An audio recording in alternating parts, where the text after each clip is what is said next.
The notification arrived at 11:47 p.m. while I was reviewing my presentation slides in a Seattle hotel room.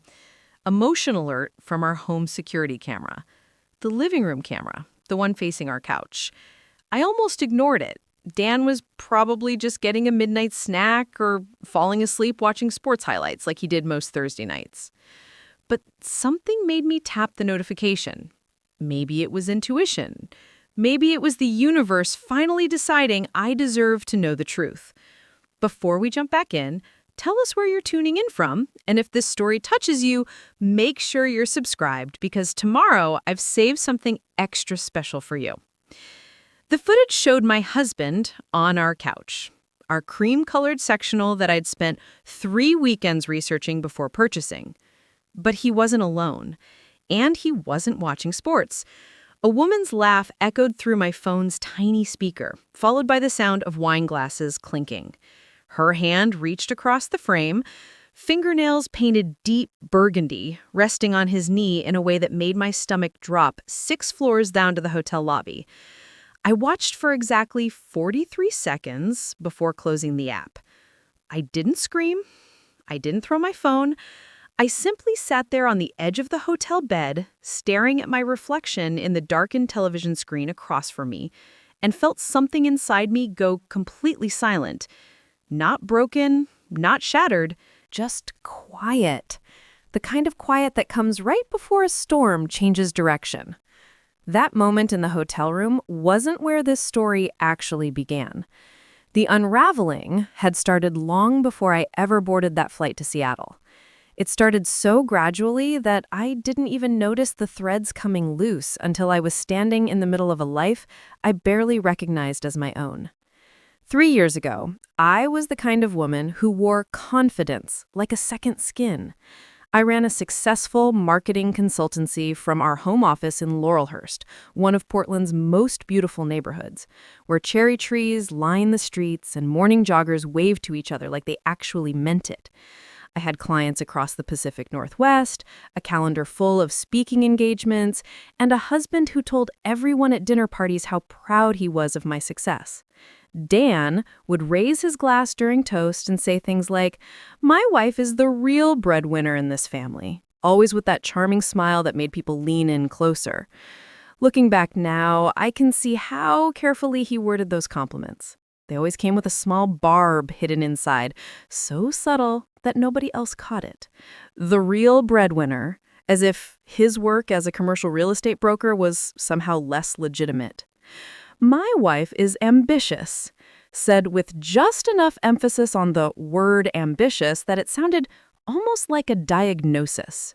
"She's married to her work," delivered with a laugh while his hand rested on my shoulder, a touch that felt less like affection and more like a reminder of where I was supposed to be standing. I started noticing the pattern during our 4th year of marriage.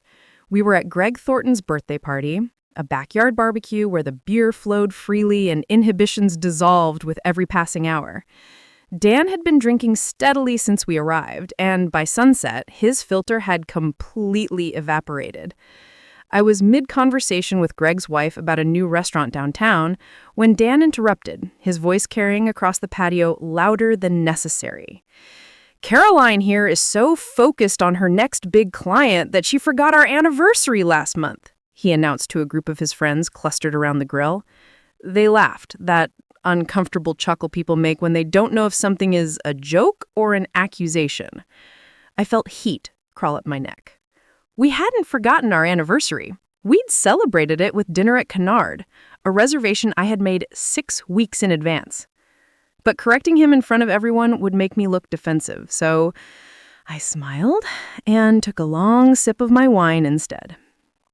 The comments multiplied after that night. At his office holiday party, he told his colleagues that I was too busy building my empire to remember to buy groceries. At my sister Lindsay's wedding, he joked that I probably had my laptop in my clutch, just in case a client emergency interrupted the reception.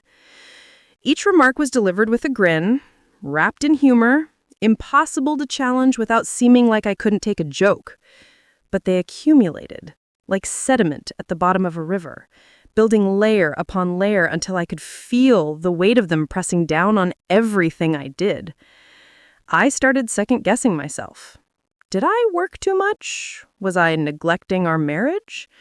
Should I be more present, more available, more whatever it was he needed me to be? I began declining speaking opportunities. I stopped posting about my client wins on social media because Dan would make comments about me seeking attention. I turned down a consulting contract with a tech startup in Seattle because it would have required overnight trips once a month, and Dan had sighed heavily when I mentioned it, saying something about how he was tired of being a married bachelor.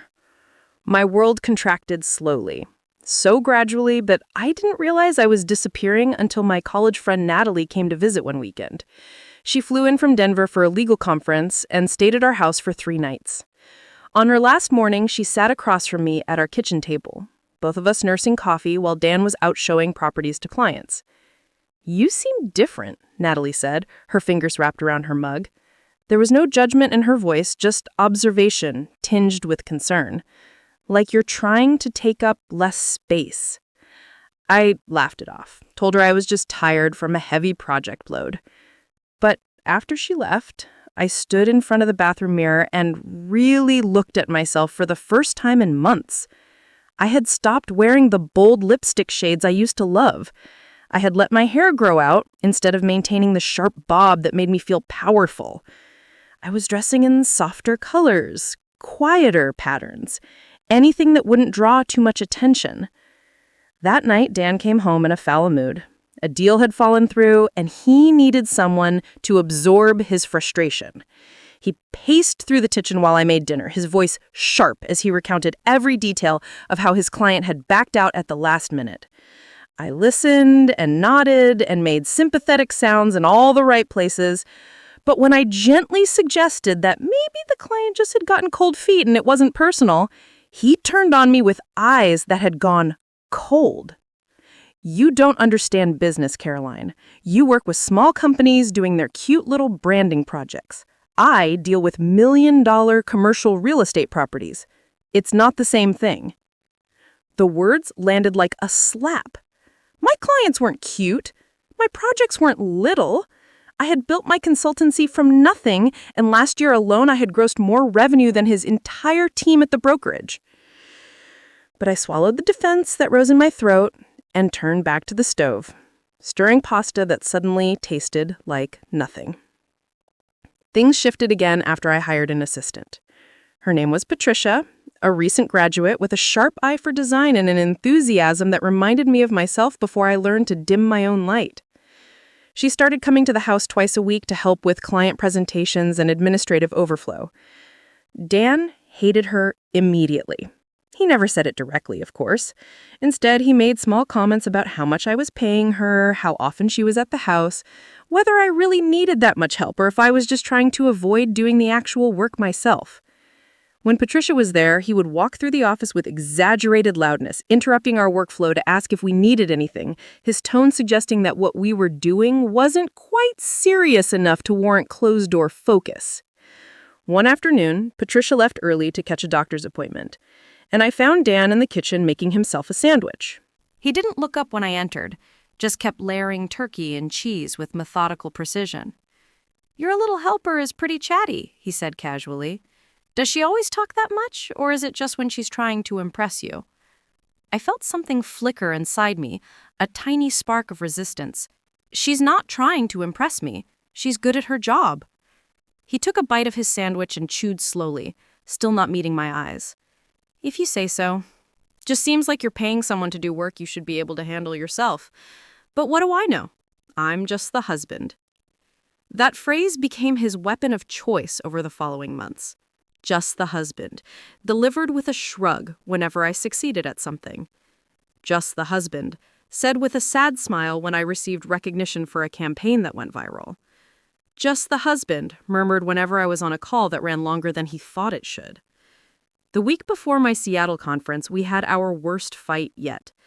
I had been selected to speak on a panel about digital marketing strategies at a major industry conference, something I had applied for months earlier and honestly never expected to be chosen for. When the acceptance email arrived, I was so excited that I ran downstairs to tell Dan immediately, my laptop still open to the message. He was in the living room, scrolling through his phone, barely glancing up when I started talking. I explained about the panel, about the other speakers, about how this could open doors for my business that I had only dreamed about. When I finished, breathless and grinning, he finally looked at me. "So you're leaving for 3 days, right before we're supposed to go to my company's awards dinner?" The awards dinner? I had completely forgotten. It was on his calendar, not mine, and he had mentioned it exactly once 3 weeks ago. My excitement deflated like a balloon losing air.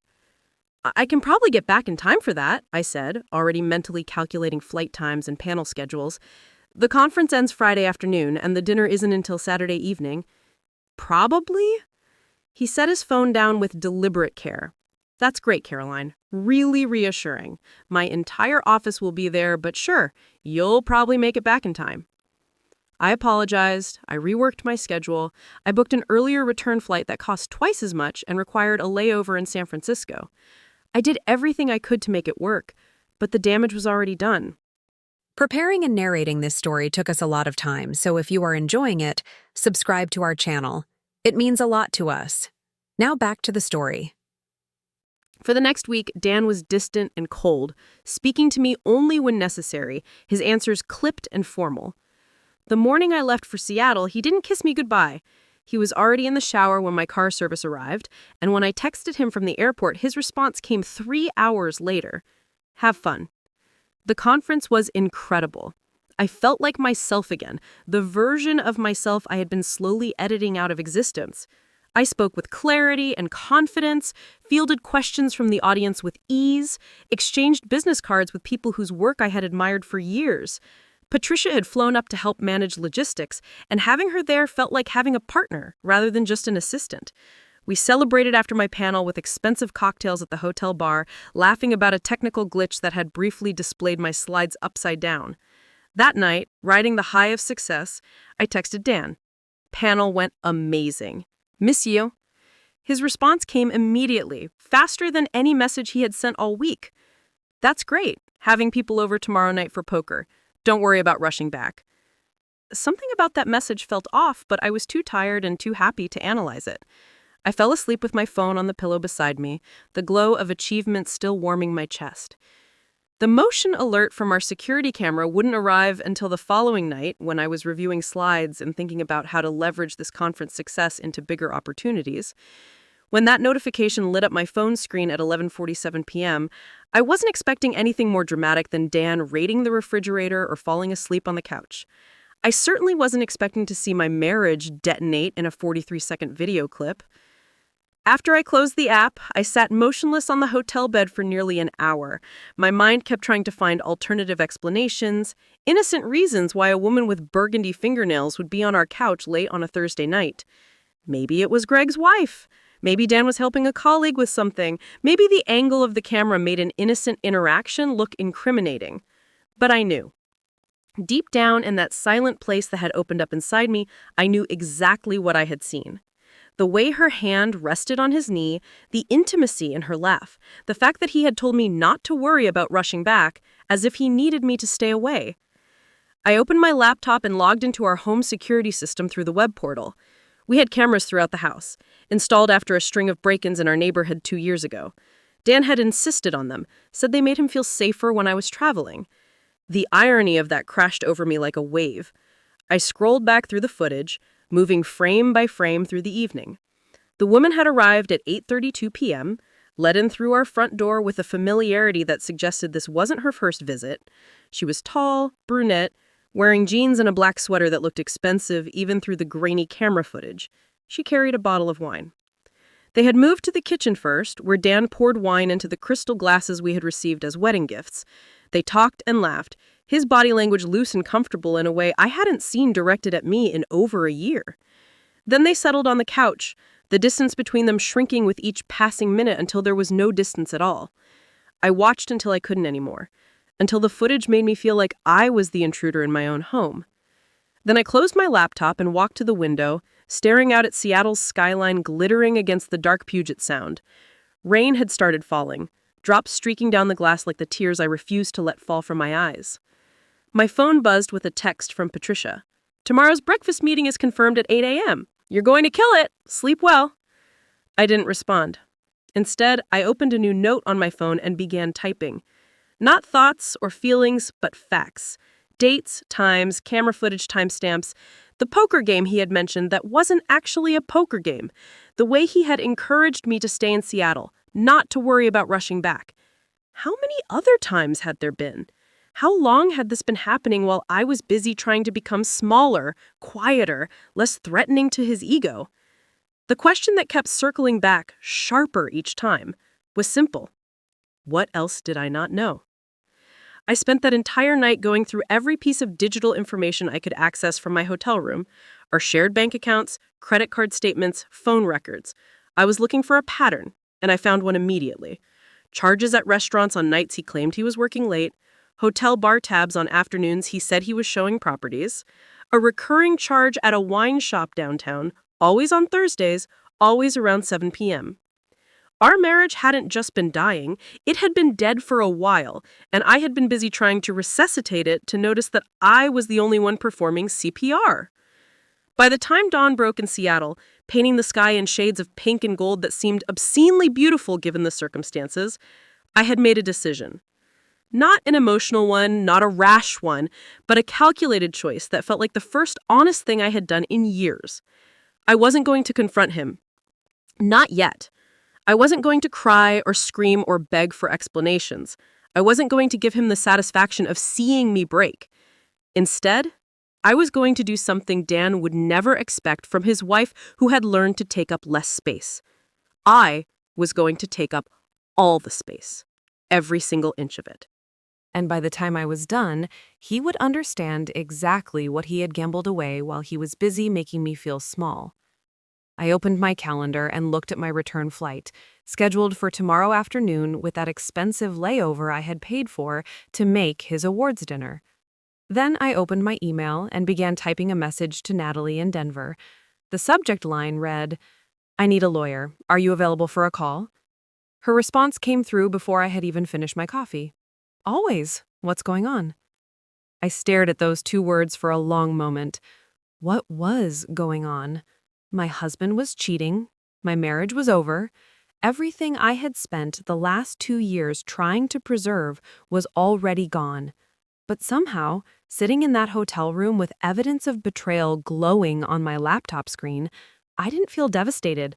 I felt clear, focused, like someone had finally turned on all the lights in a house I had been stumbling through in the dark. For the first time in years, I knew exactly what I needed to do. Not for him, not for our marriage, for myself. I had been to Seattle for a conference, but I was about to get an entirely different kind of education, one that would teach me that the most dangerous thing you can do to someone who has learned to underestimate you is give them exactly what they think they want. Because while they're celebrating their victory, you're already 3 moves ahead, and they never saw you coming. Natalie answered on the second ring, her voice alert despite the early Denver hour. I could hear coffee brewing in the background, the familiar hiss and gurgle that meant she was already preparing for her day. We had been friends since our sophomore year of college, back when we stayed up until 3 a.m. debating everything from philosophy to whether pineapple belonged on pizza. She knew me better than almost anyone, which meant she also knew that when I called at 6 a.m. requesting legal advice, something had fundamentally shifted. I told her everything. Not in the raw, emotional way you confess to a therapist, but in the organized, methodical manner of someone presenting a case. I walked her through the timeline, the security footage, the financial records I had pulled up in the middle of the night. I sent her screenshots as we talked, timestamps and transaction records that painted a picture of deception so clear it could have been displayed in a museum. When I finished, there was a long pause on her end. I could hear her breathing, the sound of her pen tapping against what I knew was her leather-bound legal pad. She had a habit of thinking through problems while creating small, rhythmic sounds, a quirk that had driven our college roommates crazy, but that I had always found oddly comforting. "How long has this been going on?" she finally asked. Her voice was careful, controlled, the same tone she used when deposing hostile witnesses. Based on what I found, at least 6 months, maybe longer. I was staring at the Seattle skyline as it brightened with morning light, watching the city wake up while my marriage collapsed 3 hours south. There are restaurant charges going back to March, hotel bars, wine purchases every Thursday like clockwork, and he encouraged you to extend your trip. Not just encouraged, actively told me not to rush back, said he was having people over for poker. I paused, feeling the weight of that particular lie settle in my chest. There was no poker game, Natalie. There was just her. Another silence, longer this time. When Natalie spoke again, her voice had changed. The careful neutrality was gone, replaced with something sharper, more focused. This was the version of her that had made partner at 32, the woman who approached legal battles like chess matches and never made a move without considering 5 steps ahead. Here's what we're going to do. You're going to download every piece of evidence you have access to and send it to a new email address I'm setting up for you right now. Nothing on your shared accounts, nothing he can trace or access. Then, you're going to your conference sessions today and present exactly like you planned. You're going to smile and network and be the brilliant professional you are, because the worst thing you can do right now is let him know that anything has changed. I felt something solidify inside me, that quiet clarity from earlier crystallizing into purpose. What about when I get home? When do you land? Tomorrow afternoon. I'm supposed to be back by 6 for his awards dinner Saturday night. Perfect. Don't change your flight. Don't give him any indication that you know. Natalie's pen was tapping faster now, the sound of her brain working through strategy. In fact, I want you to text him something normal, something that sounds exactly like you've been sounding for the past however long you've been making yourself smaller for him. I pulled up my messages with Dan, looking at his last text. Having people over tomorrow night for poker. Don't worry about rushing back. My fingers hovered over the keyboard. Then I started typing exactly what the old version of me would have written. The version who apologized too much and second-guessed everything and tried so hard to be what he needed. Sounds fun. I'll try to wrap things up here early. Miss you. I sent it before I could overthink it, then immediately felt nauseated. But Natalie was right. The element of surprise was the only advantage I had, and I wasn't about to waste it on emotional satisfaction. Good, Natalie said, and I knew she had been waiting to hear the message send. Now, here's what I need to know. Do you have any joint documents, anything he signed that might be useful? I thought about our filing cabinet at home, the one in the office where I kept all our important paperwork. We had a post-nuptial agreement, actually. I started slowly, remembering. 2 years ago, when my business really took off and I started making significantly more than he was, his accountant suggested it, for tax purposes, said it would protect both of us if anything happened. Did he read it before signing? The memory came back sharp and clear. We had been at dinner, our favorite Italian place downtown.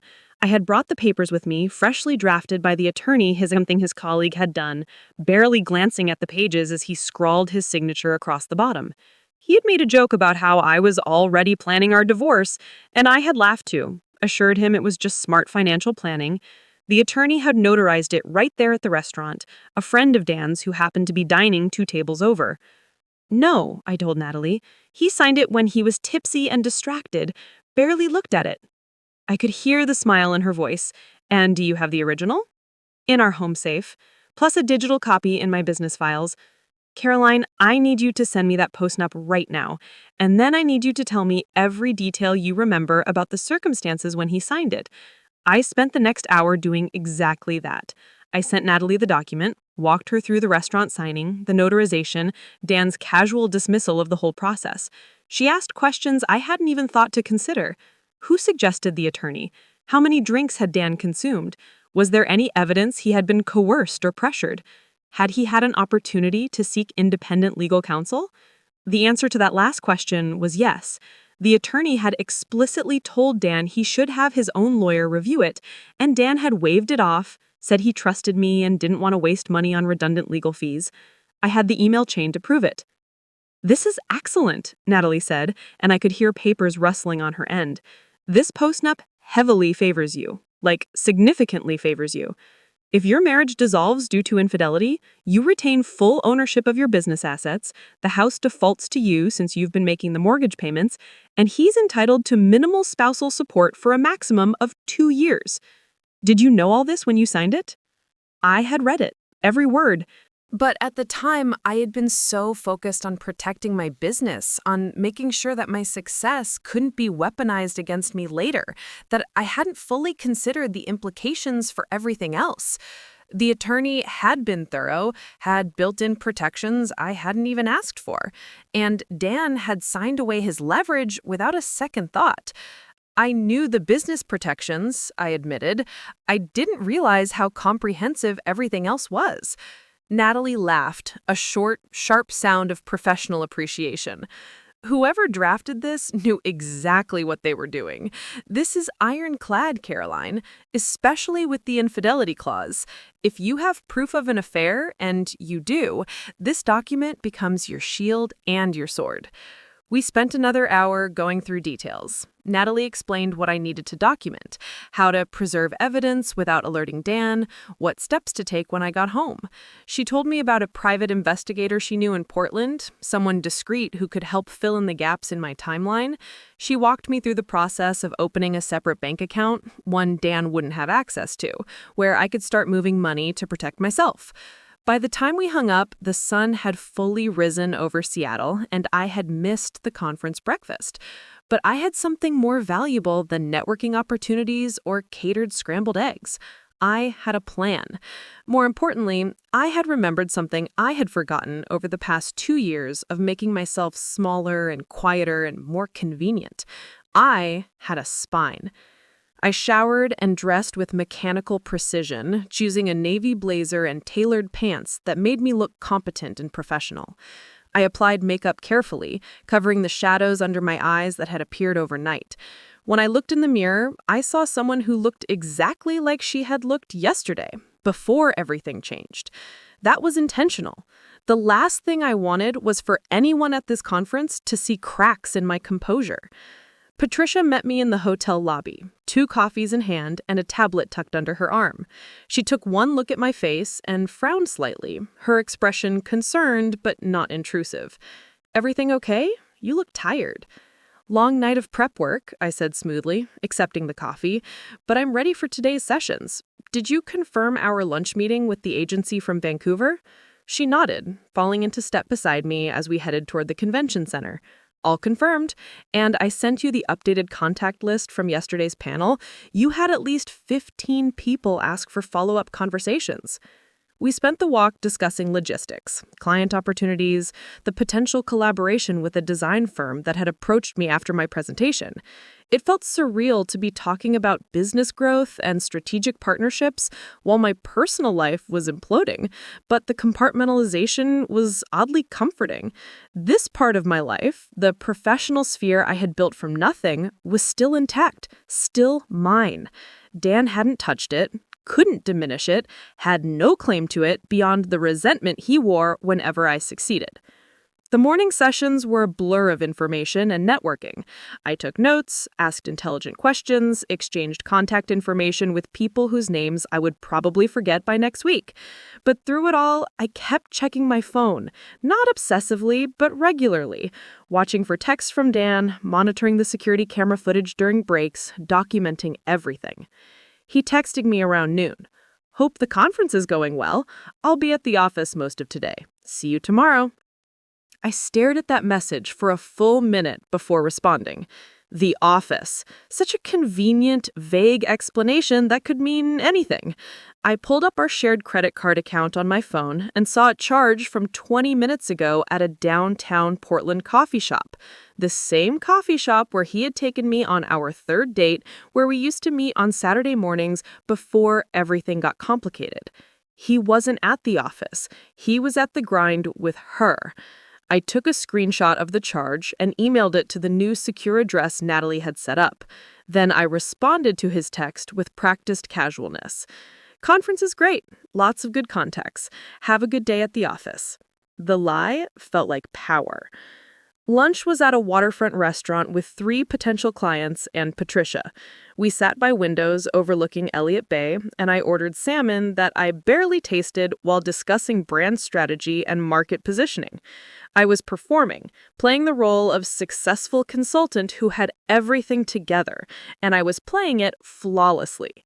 Nobody at that table would have guessed that my marriage was disintegrating or that I was simultaneously planning the end of my relationship while negotiating a six-figure contract. One of the clients, a woman named Helen, who ran a sustainable fashion startup, leaned forward during dessert with genuine warmth in her eyes. I have to say, Caroline, your presentation yesterday really resonated with me. You have this way of talking about authenticity in branding that feels personal, like you really understand what it means to stay true to yourself even when it's difficult. The irony nearly made me laugh. Instead, I smiled and thanked her, and we exchanged promises to schedule a proper discovery call next week. When lunch ended and Patricia headed back to the conference for an afternoon workshop, I told her I needed a few hours to handle some personal business. She didn't press, just nodded and said she'd see me at dinner. I walked along the Seattle waterfront for over an hour, my phone clutched in my hand, watching the ferries cross the Sound while my mind raced through possibilities and contingencies. Natalie had given me the name of that private investigator, a man named Robert Chen, who specialized in domestic cases. I called him from a bench overlooking the water, seagulls crying overhead, and explained my situation in the same calm, organized way that I had explained to Natalie. Robert listened without interrupting, asked a few pointed questions, and then told me he could be at my house in Portland within 2 hours of receiving the go-ahead. He explained his process, his rates, and what kind of evidence would hold up if things got contentious. He didn't offer sympathy or judgment, just professional competence, which was exactly what I needed. I can start this weekend if you want, while you're at that awards dinner he thinks you'll be attending. I'll document everything. Who she is, how long they're together, whether this is the only time or part of a pattern. Do it, I told him, and I need copies of everything. Video, photos, timestamps. Everything that proves I'm not imagining this. You're not imagining anything, Mrs. Foster. Men like your husband always leave trails. They get comfortable, sloppy. They think their wives are too trusting or too busy to notice.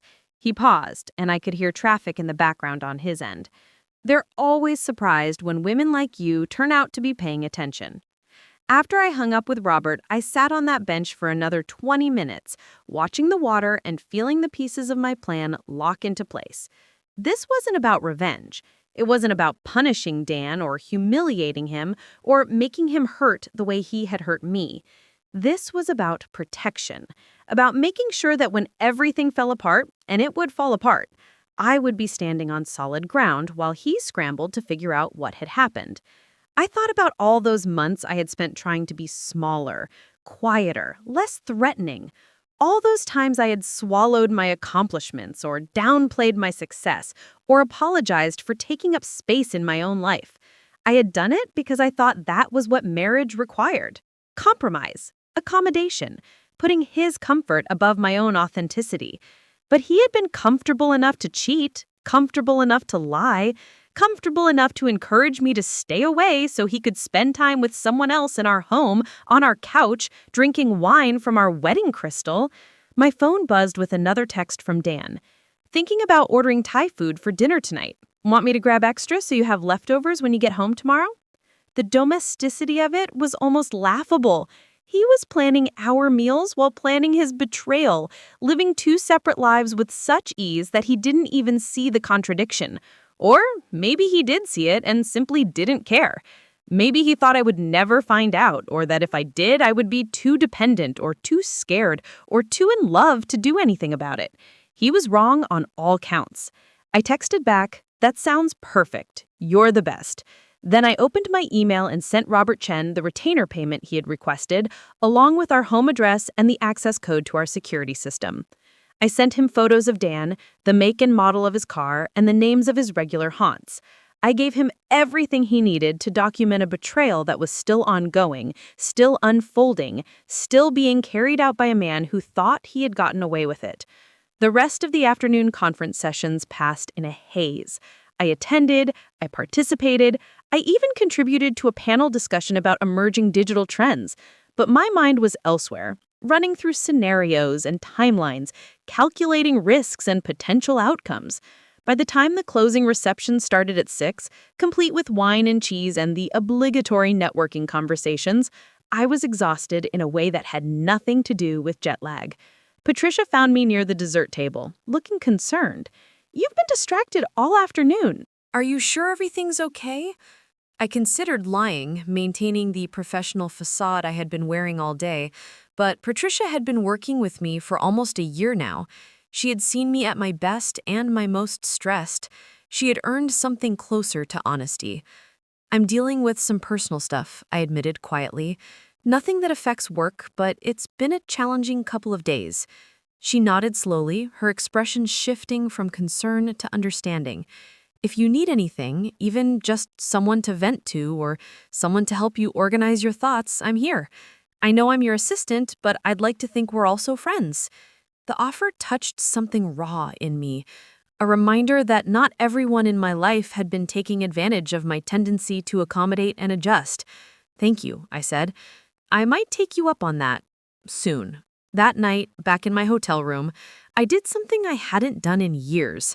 I ordered room service, poured myself a glass of wine from the minibar, and sat on the bed in comfortable clothes with my laptop open, reviewing everything I had learned and documented over the past 36 hours. I organized files, labeled folders, created a timeline that stretched back months. I was building a case, piece by piece, and with each new addition, I felt less like a victim and more like someone taking control of her own story. Around midnight, I pulled up the security camera footage again, not to torture myself, but to study it, to look for details I might have missed the first time. The woman arrived again that night, the same time as before, let in through the front door with the same comfortable familiarity. This time, I watched their body language more carefully, the way they moved around each other with practiced ease, the casual touches that spoke of established intimacy rather than new attraction. This wasn't a recent development. This was a relationship that had its own rhythm, its own inside jokes, its own history. And Dan had been maintaining it while simultaneously making me feel like I was the problem in our marriage, like my success was an inconvenience, like my ambition was somehow selfish.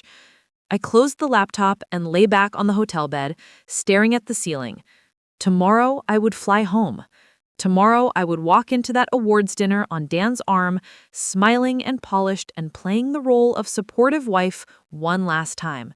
And while I was there, Robert Chen would be documenting evidence that would eventually end up in a divorce filing so airtight that Dan would have no room to negotiate or maneuver or claim he had been blindsided. But tonight, alone in the Seattle hotel room, with the city lights glittering outside my window, I allowed myself to feel something I hadn't felt in a long time. Not anger, though that was certainly present. Not sadness, though grief lurked somewhere in the background. What I felt was clarity. Pure, crystalline clarity about who I was and what I deserved, and what I absolutely would not tolerate anymore. Dan had spent 2 years making me question myself, doubt my instincts, shrink my presence. But all he had really done was teach me how to recognize manipulation, how to spot gaslighting, how to understand the difference between healthy compromise and gradual erasure. I had been afraid of losing him, losing our marriage, losing the life we had built together. But sitting there in that hotel room, I realized I had already lost those things. They had been gone for months, maybe longer. I had just been too busy trying to hold everything together to notice that there was nothing left to hold. The only question now was how carefully I could dismantle what remained, how thoroughly I could protect myself, how completely I could walk away with my business, my dignity, and my self-respect intact. I fell asleep that night with my phone on the pillow beside me, security camera notifications turned on, evidence folders backed up in 3 separate locations. I was done being the woman who made herself smaller, done being the wife who apologized for her own success, done being the person everyone underestimated. Dan thought he knew me, thought he had figured out exactly how much he could get away with, how far he could push, how thoroughly he could deceive me while I was busy being the perfect accommodating partner. He was about to discover he didn't know me at all, because the woman who had allowed herself to diminish, who had swallowed her pride and questioned her instincts and made herself convenient, that woman was gone. In her place was someone who had spent the last 36 hours learning exactly how dangerous it is to underestimate someone who has finally stopped underestimating themselves. And tomorrow, I was going home. The flight home felt like traveling through a dream where everything looked familiar but nothing felt real. I sat in seat 12A, watching clouds drift past the window while the woman beside me worked through a crossword puzzle and a businessman across the aisle typed furiously on his laptop. Normal Friday afternoon travelers doing normal things, completely unaware that the woman in the navy blazer with the coffee cup trembling slightly in her hands was flying home to orchestrate the controlled demolition of her own marriage. I had texted Dan from the airport. Boarding now, should land around 3. Can't wait to see you tonight at the dinner. His response had come immediately. Can't wait either. Proud of you for the conference. You looked great in those photos Patricia posted. The photos. I had forgotten about those. Patricia had tagged me in several conference photos on social media. Images of me speaking on panels, networking at receptions, looking confident and capable and successful. Dan had seen those photos and texted me like nothing was wrong, like he wasn't actively betraying everything we had built together. The cognitive dissonance was staggering. I spent the flight reviewing the files Natalie had sent me that morning. She had taken the postnuptial agreement and created a detailed breakdown of every clause, every protection, every advantage it gave me. She had also drafted preliminary divorce paperwork, not to file yet, but to have ready when the time came. Looking at those documents felt surreal, seeing my marriage reduced to legal terminology and asset distribution schedules. The infidelity clause was particularly comprehensive. If either party engaged in an extramarital affair, they forfeited rights to spousal support beyond the state minimum, retained no claim to the other party's business assets, and could not contest the division of jointly held property. Dan's signature sat at the bottom of the page, scrawled carelessly next to the notary's stamp, a monument to his own arrogance.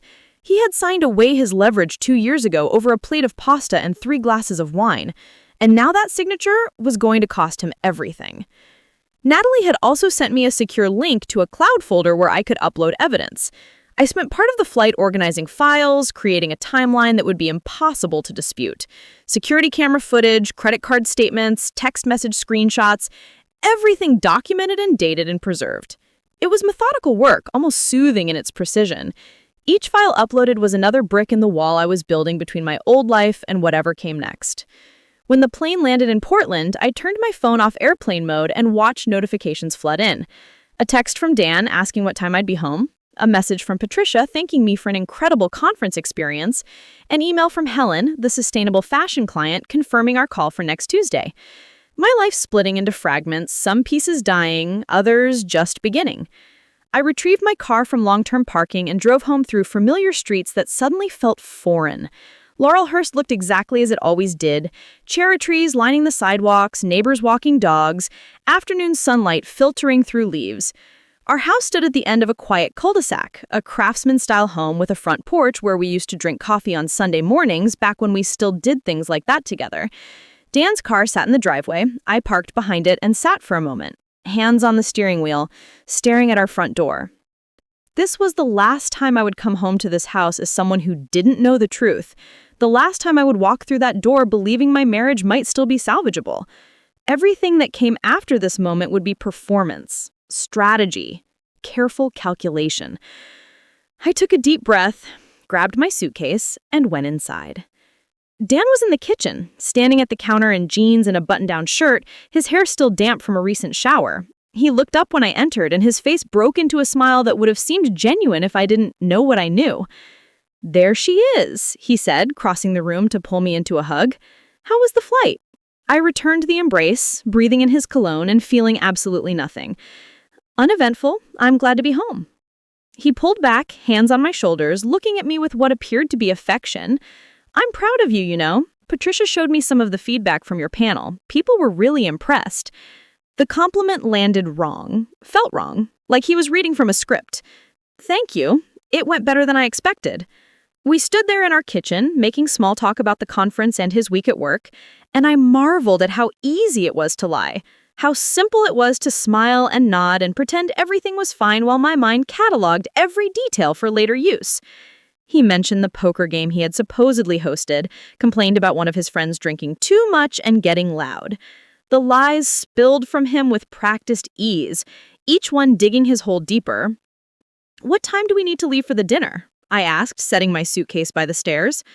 "Reservations at 7, but we should get there early. My boss wants to do photos before everyone sits down." He grimaced slightly. You know how Richard loves his photo ops. I smiled. "Let me go unpack and get ready. It won't take long." Upstairs, I closed the bedroom door and leaned against it, eyes shut, letting the mask slip for just a moment. The effort of acting normal was more exhausting than I had anticipated. I could hear Dan moving around downstairs, the clink of glasses, the sound of the television turning on. Normal domestic sounds from a man who had no idea his world was about to fracture. I unpacked methodically, hanging up clothes, putting toiletries away, every motion automatic. When I opened our closet, I found myself staring at Dan's side, at his rows of shirts and suits and the shoe rack he had organized by color last month. He was meticulous about his appearance, had always been. It was one of the things that I had loved about him early on, the care he took with presentation.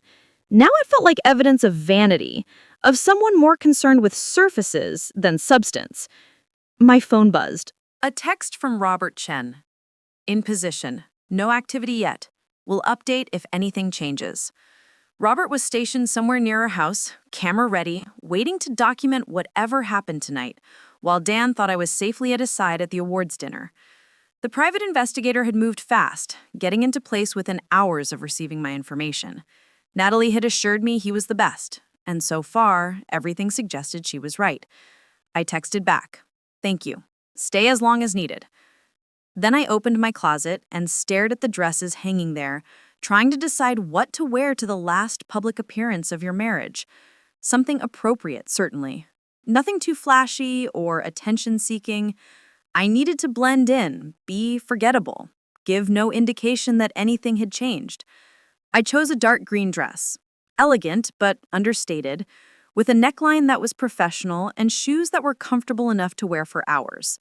As I got ready, I watched myself in the mirror, applying makeup with steady hands, styling my hair into soft waves, transforming into the version of myself that Dan expected to see.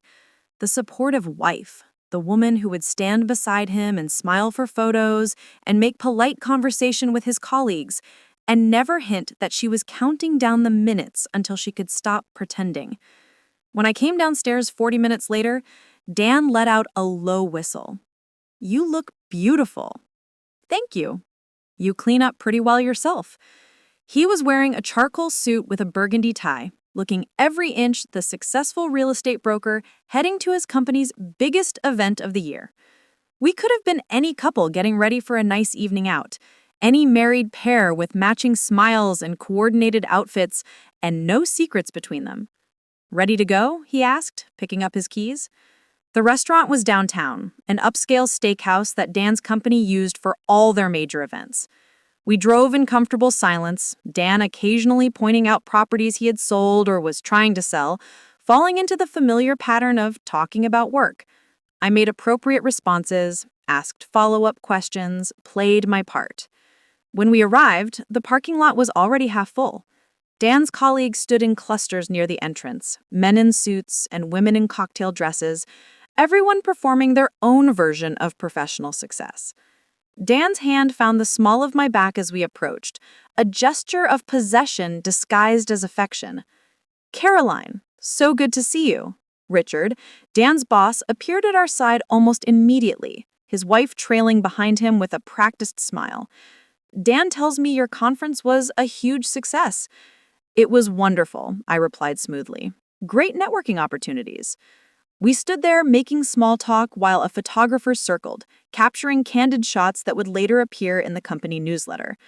I smiled until my face hurt, laughed at jokes that weren't funny, played the role I had been playing for years.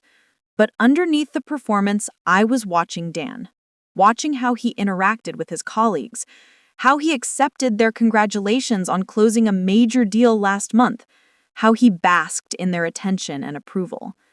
This was what mattered to him: status, recognition, being seen as successful by people whose opinions he valued. And I had spent 2 years making myself smaller so he could feel bigger, dimming my own light so his could shine brighter. The realization settled in my stomach like stone. During dinner, I sat between Dan and one of his colleagues' wives, a woman named Susan who worked in pharmaceutical sales. She was kind and chatty, asking about my business and genuinely seeming interested in the answers. We talked about marketing strategies and client retention, and for brief moments, I forgot to be miserable. Then Dan's hand would land on my knee under the table, a gesture of intimacy that now felt like a violation, and I would remember exactly where I was and why I was there. I would remember the woman with burgundy fingernails sitting on our couch, the lies about poker games, the credit card charges at romantic restaurants. I would remember that the man touching me so casually had been touching someone else with equal casualness just 24 hours ago. My phone vibrated in my clutch. I excused myself to the restroom and checked it in the privacy of a stall. Robert Chen had sent a message. Subject: arrived at your residence at 1947. Currently inside.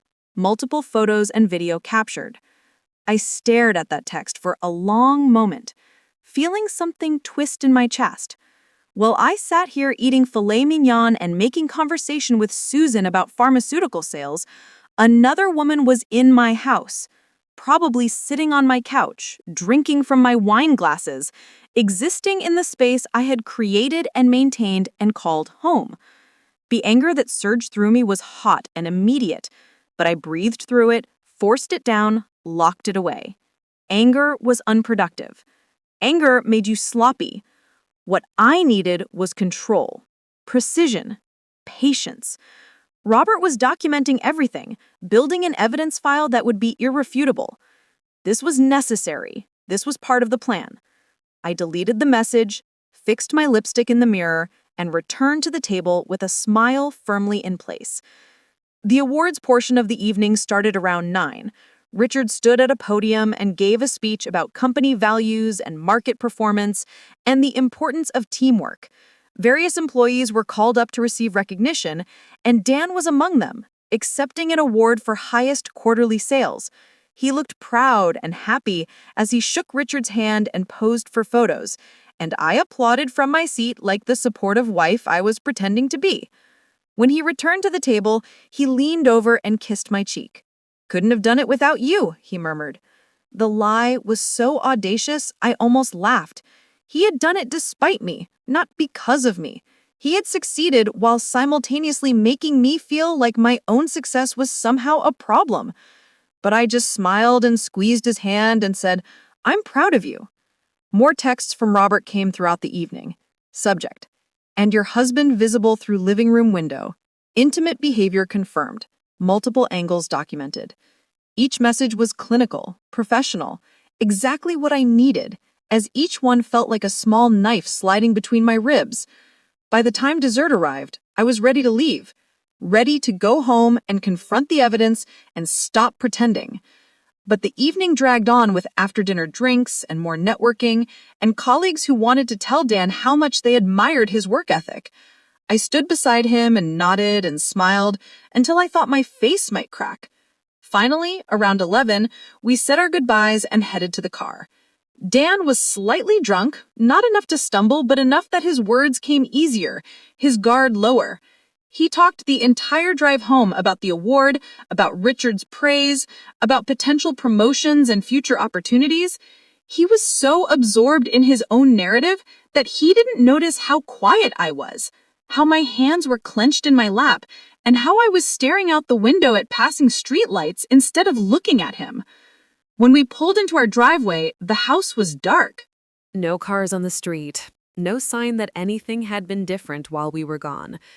Dan parked and yawned, already thinking about bed, ready to end the night on this high note of professional recognition. I followed him inside, watching as he kicked off his shoes in the entryway and loosened his tie. "Great night," he said, heading toward the kitchen. "Want some water before bed?" "Actually, I need to grab something from my office," I said. "Go ahead without me. I'll be up in a minute." He nodded and climbed the stairs, whistling tunelessly, completely oblivious.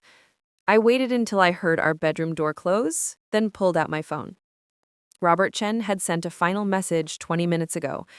Subject departed at 22:33. All footage uploaded to secure server. Call when ready to review.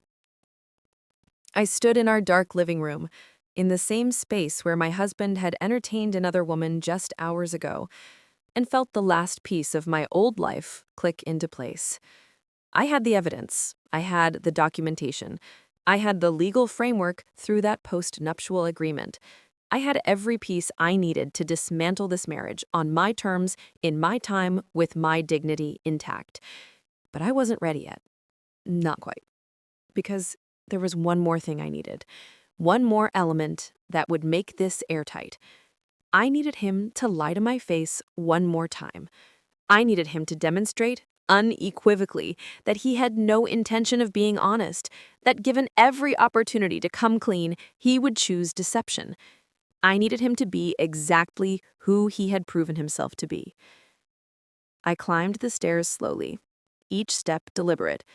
Dan was already in bed, scrolling through his phone, still riding the high from his award. He looked up when I entered and smiled. "Hey," he said, "you were amazing tonight. Thank you for being there." I began undressing, hanging up my dress, removing my jewelry. Of course, I wouldn't have missed it. I know you were tired from the conference, but it meant a lot to me that you made it back in time. There it was, the opening I needed. I paused, meeting his eyes in the mirror. Actually, I've been thinking, maybe I should travel more for work, take on some of those out-of-state clients I've been turning down. His expression flickered, just for a moment, something that might have been relief or guilt or calculation. Really? I thought you were worried about being away from home too much. I was, but seeing how well this week went, maybe it's good for both of us, having our own space sometimes. I kept my voice light, casual, like I was just thinking out loud. You seemed to manage fine while I was gone. Yeah, it was fine. Just worked and hung out with the guys, the usual. He was already scrolling through his phone again, the conversation dismissed as unimportant. I climbed into bed beside him, turned off my lamp, and lay in the darkness listening to him breathe. He fell asleep within minutes, his rest easy and untroubled, while I stared at the ceiling and ran through everything that would happen next. Tomorrow, I would call Natalie. We would review Robert's footage, formalize the divorce paperwork, and prepare for the conversation that would shatter Dan's comfortable illusions. I would stop performing, stop pretending, stop making myself smaller to accommodate his ego. Tomorrow, I would reclaim every piece of myself I had given away. But tonight, I lay beside my husband in the bed we had shared for 6 years and felt nothing but cold, clear resolve. He had made his choices, built his lies, assumed I would never be smart enough or strong enough or angry enough to do anything about it. He had underestimated me so completely that he fell asleep next to me without a single worry, without one moment of concern that his carefully constructed deception might be unraveling. His breathing evened out into the rhythm of deep sleep, and I finally let myself feel the full weight of what I had learned over the past 3 days. The betrayal, the lies, the casual cruelty of a man who could build a secret life while making me question my own worth. But underneath the hurt was something harder, something that would carry me through whatever came next. I had been bent, but not broken, diminished, but not destroyed. And now, armed with evidence and legal protections and a clarity I hadn't possessed 72 hours ago, I was about to show him exactly what happens when you mistake someone's kindness for weakness. He thought he knew me, thought he had figured out exactly how much he could get away with. He was wrong. And tomorrow, he would start learning just how wrong he had been. Saturday morning arrived with pale sunlight filtering through our bedroom curtains, the kind of gentle awakening that would have felt peaceful in another life. I woke before Dan, lying still beside him while he slept on, his face relaxed and unburdened by the consequences that were already in motion. My phone showed 6:37, and outside I could hear our neighbor's sprinklers click on, the rhythmic spray hitting pavement in a pattern that had become so familiar I barely noticed it anymore.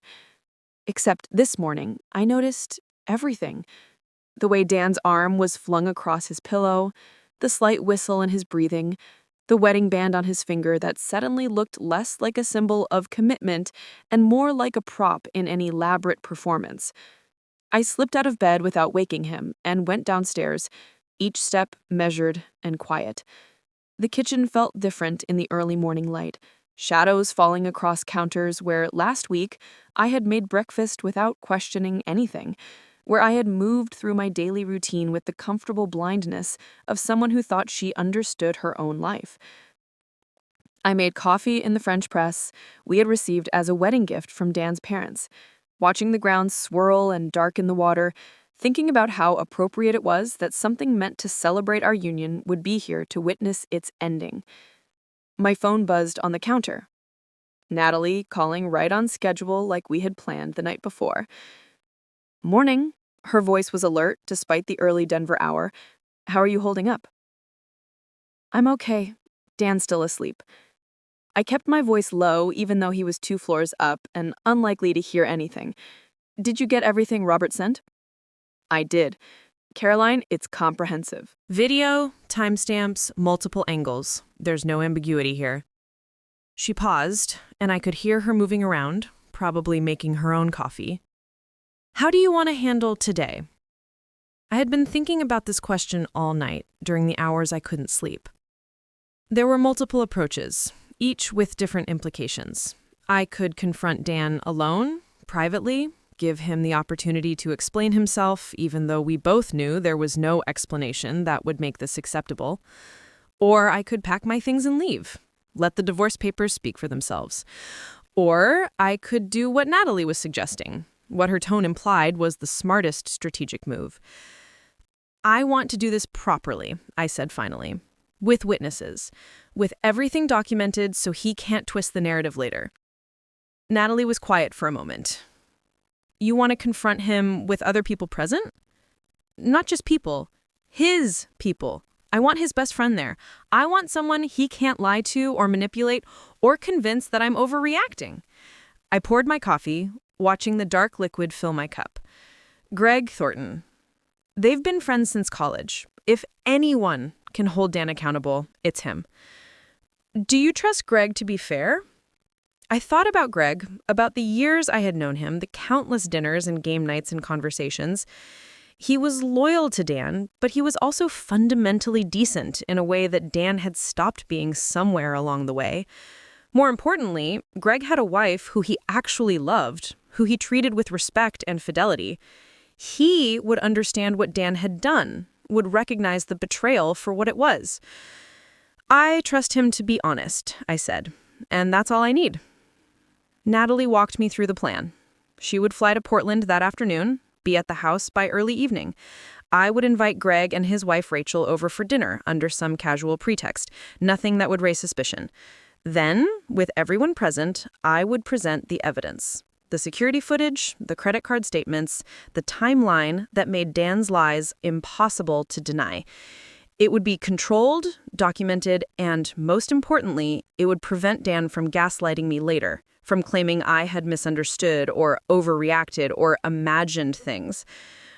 "What about the post-nep?" I asked. "When do we use that?"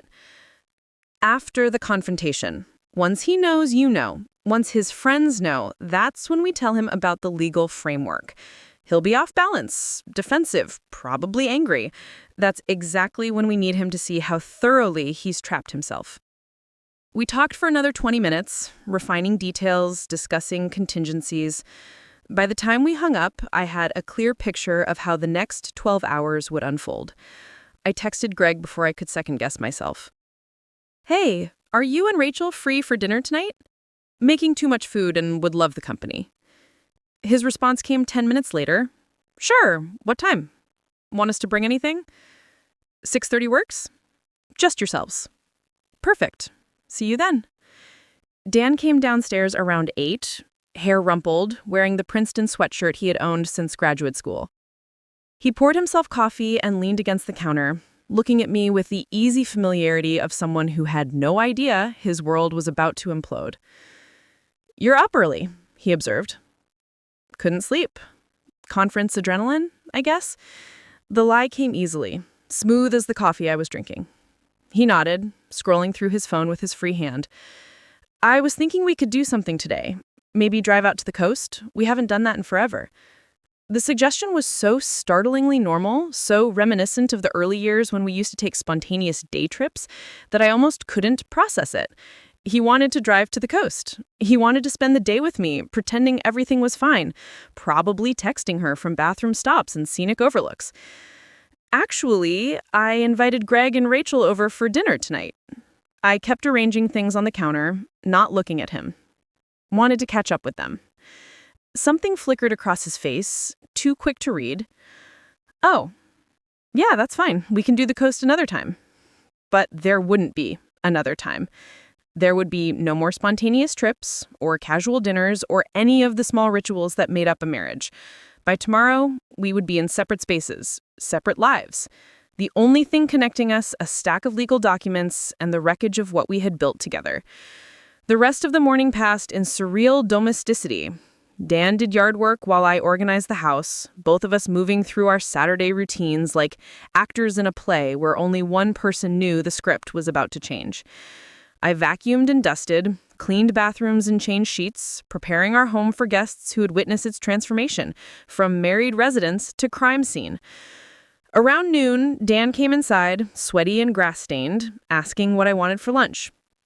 We made sandwiches together, moving around the kitchen with practiced coordination, and I marveled at how easy it was to maintain the illusion, how simple it was to hand him a plate and ask about his plans for the afternoon and pretend that I didn't know exactly how he had spent his Thursday evening. He mentioned needing to run some errands, would probably be gone a few hours. I nodded and told him to take his time, that I had some work emails to catch up on anyway. After he left, I watched his car disappear down the street and wondered if he was really running errands or if he was with her, if every absence now would carry the weight of suspicion. My phone showed a text from an unknown number. "This is Robert Chen. Per our discussion, I've prepared a comprehensive report including all video and photographic evidence, detailed timeline, and professional analysis. Everything is uploaded to the secure server. Additional physical copies will be delivered to Natalie Reed this afternoon." I saved his number and responded with thanks, then sat in my home office staring at my laptop screen without really seeing it. In a few hours, everything would change. The marriage I had been trying to preserve would officially end. The man I had loved, or thought I loved, or maybe just gotten used to loving, would transform from husband to adversary. The strange part was that I didn't feel sad. Not in the way I expected to, anyway. There was grief, certainly, a mourning for the relationship I had thought we had, for the future I had imagined, but underneath that was something stronger. Relief. Liberation. The lifting of a weight I hadn't fully realized I was carrying. I spent the afternoon preparing dinner with more care than the occasion warranted. Roasted chicken with herbs, garlic mashed potatoes, green beans almondine, a salad with homemade vinaigrette. I was cooking for an audience, creating a scene of domestic normalcy that would make the revelation more jarring. The better everything looked on the surface, the more devastating the contrast when that surface cracked open. Natalie arrived at 5, letting herself in through the side door with the key I'd left for her in the planter. She looked exactly like she always did, professionally polished in slacks and a blazer, her leather bag over one shoulder containing what I knew were copies of every piece of evidence we had compiled. She set the bag down carefully in my office, out of sight, and pulled me into a hug that I hadn't realized I needed. "You're doing the right thing," she said quietly. "I know it doesn't feel like it right now, but you are." I nodded against her shoulder, allowing myself exactly 10 seconds of vulnerability before pulling back and wiping my eyes. "Okay, we need to be ready before Dan gets home." We reviewed the plan one more time, going through each step like surgeons preparing for a complicated procedure. Natalie would stay in the office initially, joining us only after I called for her.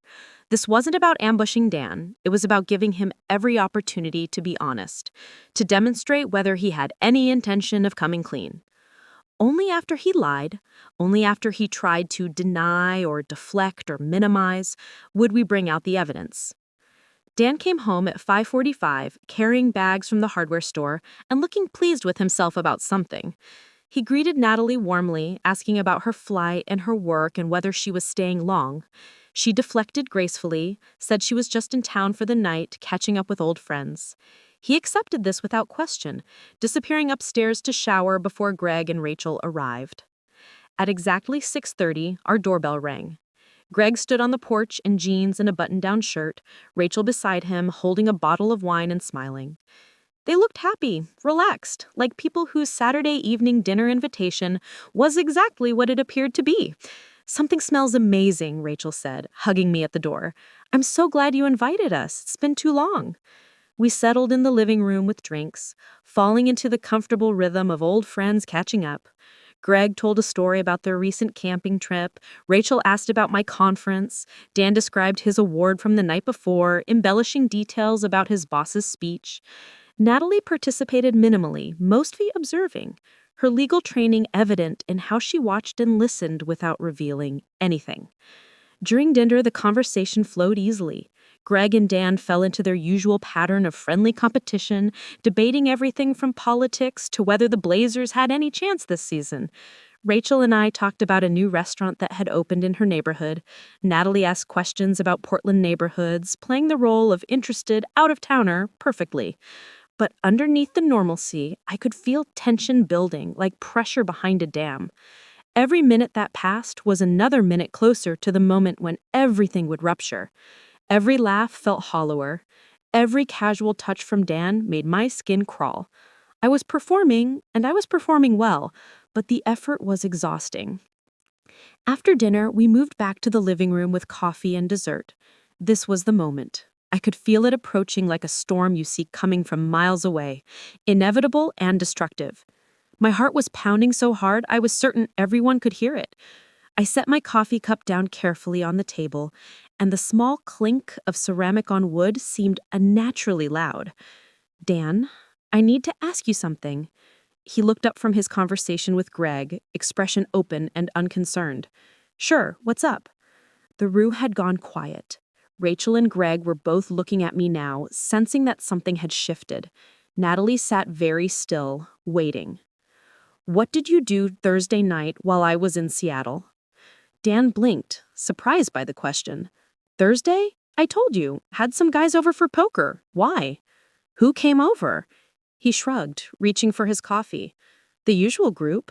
Greg, Mike from work, couple other guys. Just cards and beer, nothing exciting." Greg's expression changed. He was looking at Dan now, with confusion. "Dude, I wasn't here Thursday. I had that sales conference in Eugene, remember? I didn't get back until Friday afternoon." The room temperature seemed to drop 10 degrees. Dan's face went through a series of rapid changes, confusion giving way to realization, giving way to something that looked like panic, quickly masked by irritation. "Right, sorry, I meant some other guys from the office. Got my days mixed up." He was trying to sound casual, but his voice had gone tight. I pulled up my phone with steady hands and opened the security camera app. I had the footage queued already, ready to play. Before I could think about it, before I could hesitate or second-guess or give him one more chance to come clean, I pressed play. The video filled my phone screen, but I tasked it to our television. Suddenly, our living room was displaying footage of the same living room from Thursday night. Dan and a woman on our couch, her burgundy fingernails trailing along his arm, the intimate distance between them, the way he leaned in to kiss her, casual and familiar and damning. Rachel's hand flew to her mouth. Greg went completely still, his face draining of color. Natalie remained motionless, but I could see her cataloging every reaction. Dan was staring at the screen like it was a snake that had materialized in his living room. The footage continued playing, 43 seconds that felt like 43 hours. When it ended, the silence was absolute. "What is that?" Dan finally said, but his voice had no strength behind it. "That's footage from our security camera, Thursday night, while you were supposedly playing poker. I kept my voice level, clinical, while I was in Seattle at my conference, while you texted me not to worry about rushing home. Caroline, I need to explain. He was standing now, hands out like he was trying to calm a spooked animal. Then explain. I gestured to Greg and Rachel, to Natalie. We're all listening. He looked around the room, trapped, and I could see him calculating options. Deny completely, admit but minimize, blame me somehow? I watched him cycle through possibilities, searching for the narrative that would cause the least damage. It's not what it looks like. Greg stood up, his face flush with anger. Man, don't. Just don't. We can all see exactly what it looks like. It was a mistake, Dan said, looking at me now with something that might have been remorse if I hadn't seen him manufacture that expression 100 times before. It didn't mean anything. I love you. How long? The question came out flat, emotionless. He hesitated too long. That's not important. How long? A few months, maybe 6.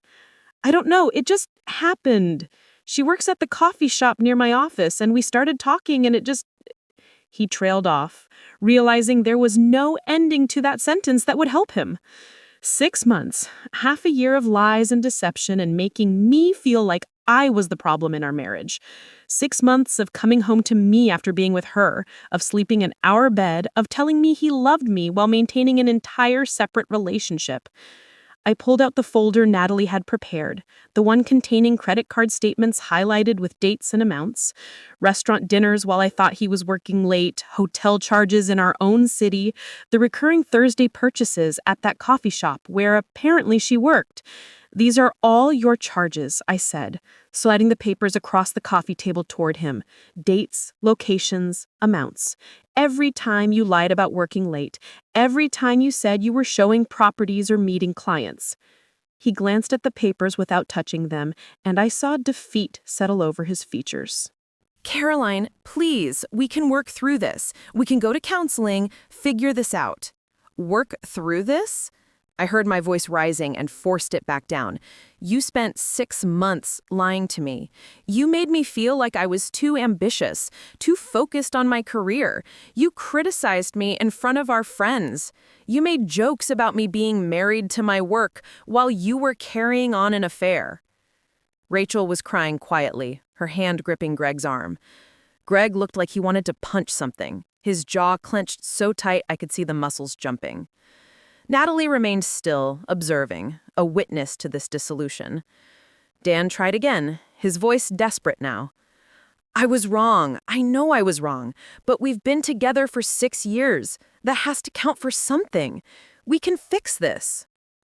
This is where Natalie stood up, moving from the periphery into the center of the scene.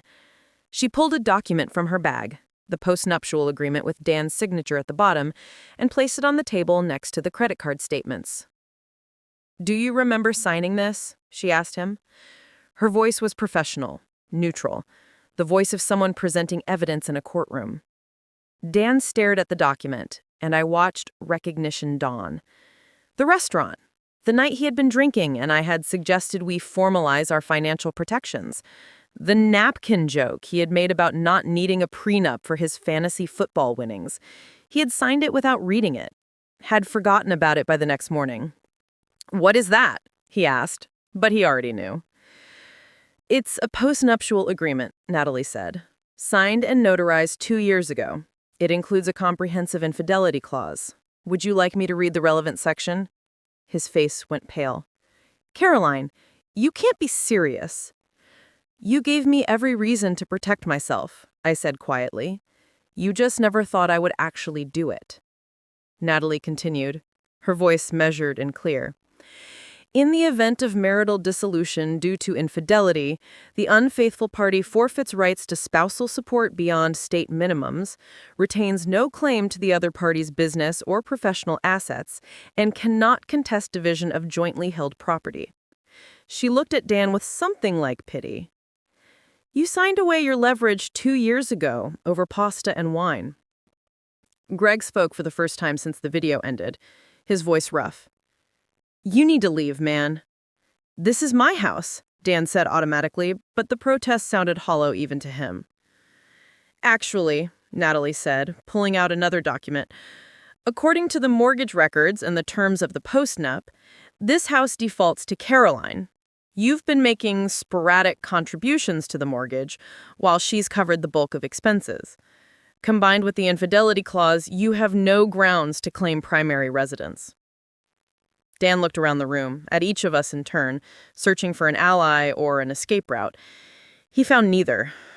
Greg wouldn't meet his eyes, Rachel was still crying, Natalie was implacable, and I sat very still, watching the man I had married come apart at the seams. I want you to pack a bag, I said. Not everything, just enough for a few days.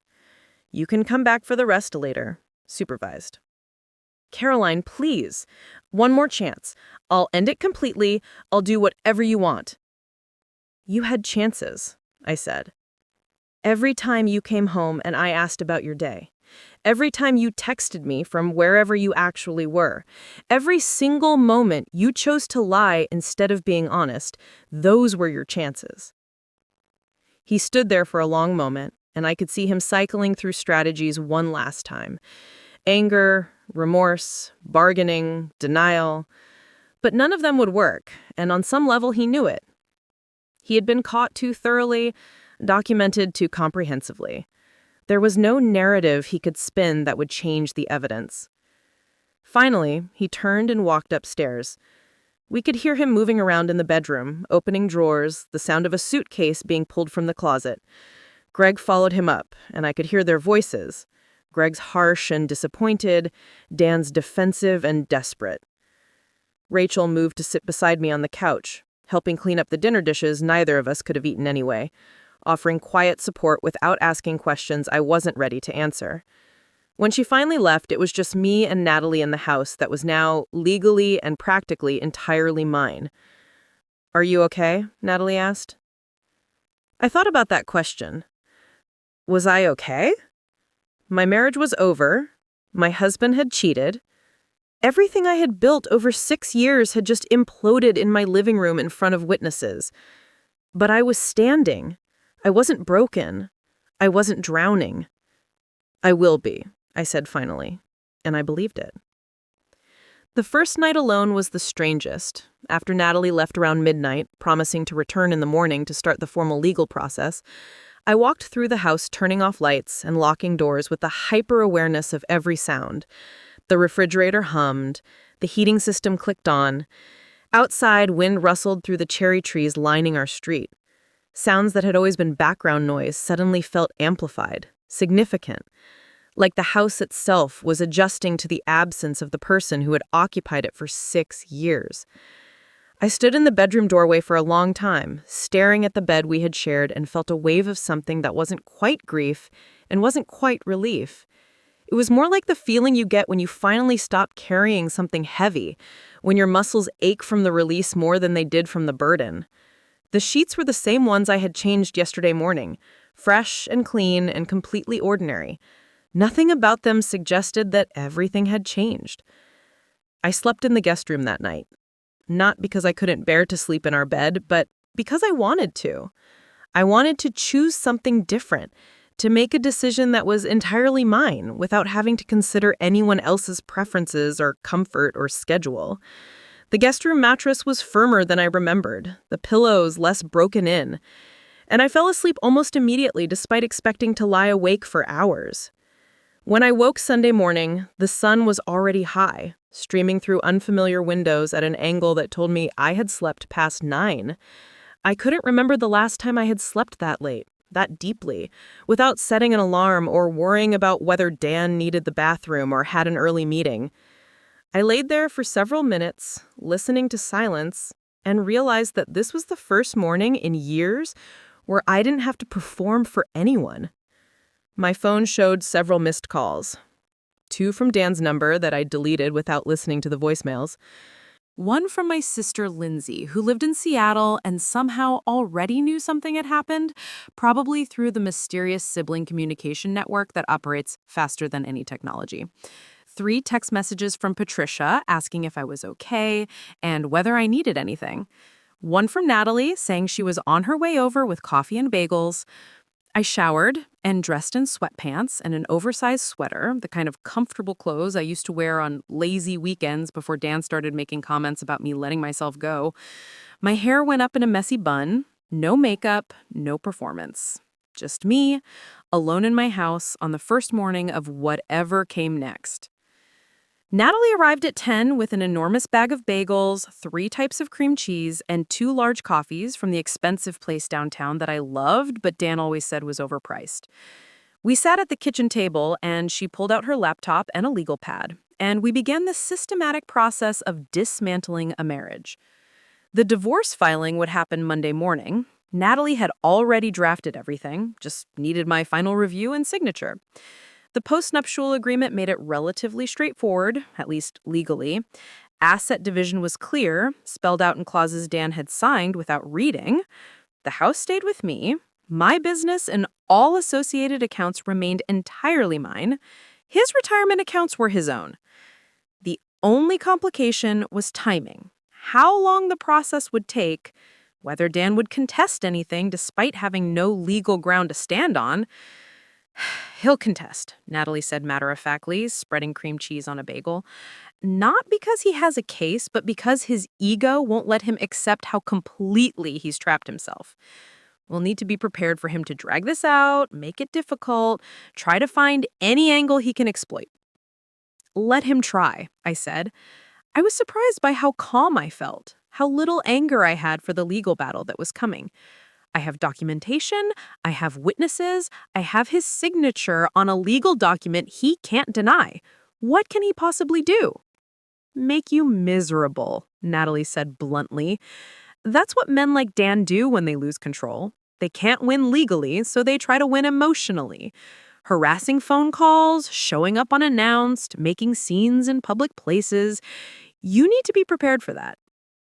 We spent the rest of the morning going through practicalities. Changing locks, which I had already scheduled for Monday afternoon, updating bank account access, removing Dan from anything he didn't legally need to be on, drafting a formal communication protocol that everything between us would go through attorneys, creating a paper trail for every interaction in case we needed it later. Around noon, my sister called again, and this time I answered. Lindsay's voice came through worried and warm, asking questions I didn't have the energy to answer in detail. I gave her the abbreviated version, the facts without the emotional weight. And she listened without interrupting until I finished. "Do you want me to come down there?" she asked. "I can be there in 3 hours. You shouldn't be alone right now."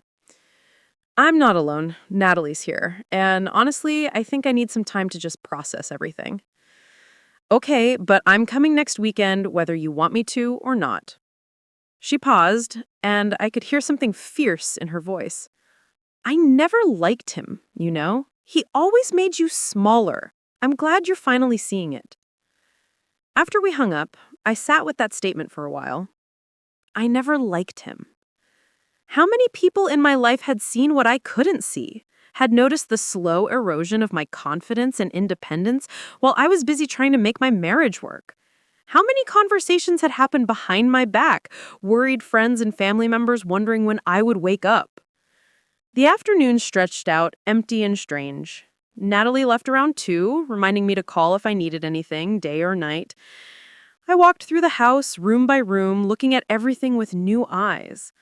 The artwork on the walls that Dan had chosen without asking my opinion.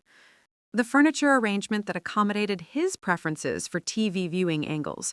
The books on the shelves, his graduate school textbooks taking up 3 entire shelves, while my collection was crammed into whatever space remained. I started in the living room, taking down the artwork I had never liked, the abstract pieces in muted colors that Dan insisted were sophisticated. Underneath them, the walls were lighter, rectangles of unfaded paint marking where they had hung. I leaned them against the wall in the garage, not throwing them away yet, but removing them from my immediate sight. Then I rearranged the furniture, angling the couch toward the windows instead of toward the television, creating a space that invited reading and conversation instead of passive watching. In the bedroom, I stripped the bed completely and remade it with sheets I had bought years ago, but never used because Dan said the color was too feminine. Soft lavender cotton that felt cool and smooth under my hands. I moved his nightstand to the guest room, along with his lamp and alarm clock and the stack of real estate magazines he never read but insisted on keeping nearby. The room looked unbalanced with only one nightstand, but it also looked more mine. His closet was full of clothes, shoes, suits dry cleaned and hanging in protective plastic. I left everything where it was. That was a project for another day, when I had the emotional bandwidth to sort through the physical remains of our shared life. For now, I simply closed the closet door and pretended it was empty. By evening, I was exhausted in a way that felt productive rather than depleting. I had moved things, changed things, made small decisions that were entirely my own. The house didn't look dramatically different, but it felt different. Less like a museum of someone else's preferences and more like a space that might eventually become my own. I ordered Thai food for one, the dishes Dan never wanted to order because he thought they were too spicy.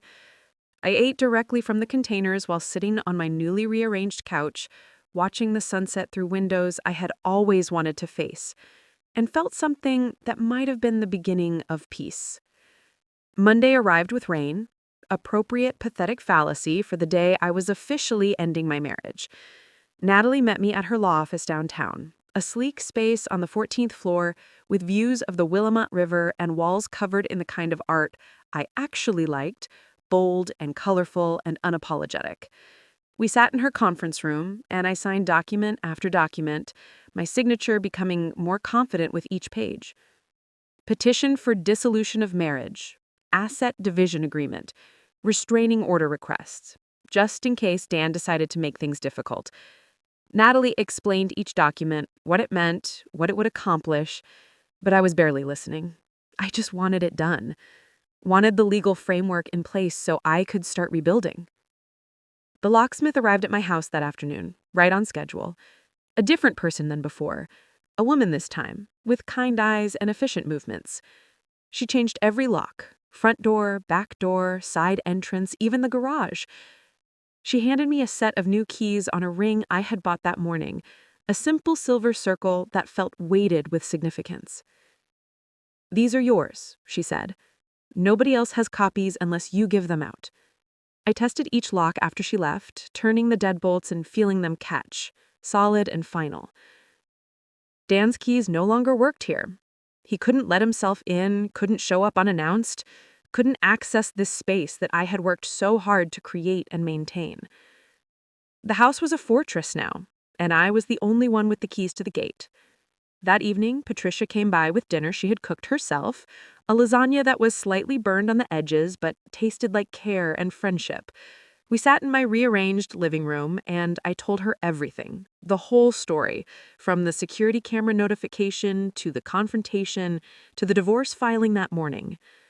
She listened with wide eyes, occasionally interjecting with expressions of shock or anger on my behalf, and when I finished, she just hugged me for a long time. "You're the strongest person I know," she said into my shoulder. "I hope you know that." I didn't feel strong. I felt tired and uncertain and worried about what came next. But I was standing, and I was making decisions, and maybe that was its own kind of strength. The week that followed was a blur of administrative tasks and emotional processing. Dan's lawyer contacted Natalie, full of bluster about contesting the postnup and demanding a more equitable division of assets. Natalie shut him down efficiently, sending over the documented evidence of infidelity along with precedent cases that made it clear Dan had no legal ground to stand on. His lawyer's tone changed noticeably in subsequent communications. Dan tried calling several times, leaving voicemails that progressed from apologetic to angry to bargaining. I didn't listen to any of them, just deleted them as they came in. He sent texts that Natalie screenshotted for our records before I blocked his number. He showed up at the house once on Wednesday evening and found that his keys didn't work. I watched through the security camera as he stood on the porch looking confused, then angry, then defeated. He eventually left without ringing the doorbell, and I was grateful I didn't have to face him. Greg called on Thursday, his voice heavy with apology and shame on his friend's behalf. He told me Dan was staying with them temporarily, that Rachel was barely speaking to him, that the atmosphere in their house was tense and uncomfortable. He asked if I needed anything, if there was anything he could do to help, and I appreciated the offer even though there was nothing he could provide that I didn't already have. I saw her, Greg said quietly, the woman from the video. She came by our house looking for Dan, and Rachel told her to leave before I could even get to the door. She's young, Caroline, like mid-20s young. I don't know what he was thinking. I did the math silently. Dan was 37.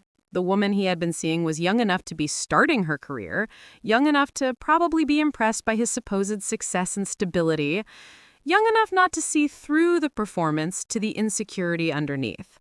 It should have hurt more than it did, but mostly I just felt sad for her, for being caught up in someone else's midlife crisis. Work became my refuge. I threw myself into client projects with renewed focus, channeling all the energy I had been wasting on trying to save my marriage into building something that was actually worth building.